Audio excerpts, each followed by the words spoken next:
ito sa aming dalawa. I got two down. Tumikit ka na lang kasi. Ako nang bahala sa lahat.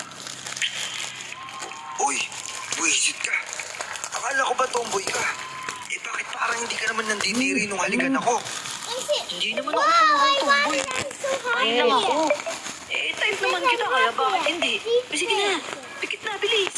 The big ones, yeah. Nalulun ko ang dila ko sa sinabi niya. Come here, okay? Nang ilapit niya na ang nguso sa labi ko, Wait lang, anak. diin na lang akong napapikit.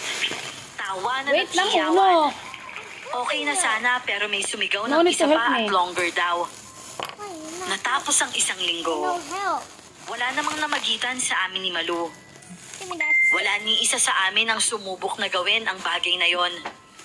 Pero tinupad niya ang pangako niyang siya ang bahala sa akin. Hindi talaga ako na-bored sa dami ng pinuntahan namin.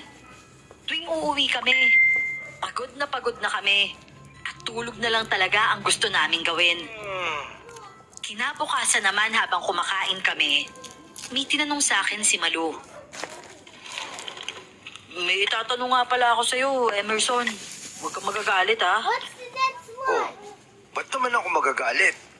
Oo, hindi lang ang sagot, ha? Okay, sige. Hindi ako magagalit. Sino ba yung Ricky? Lihim na jowa mo ba yun? Ano, wait. Ano bang sinasabi mo? Bakit naman ako bigla magkakaroon ng jowang Ricky yung pangalan? Ewan ko din.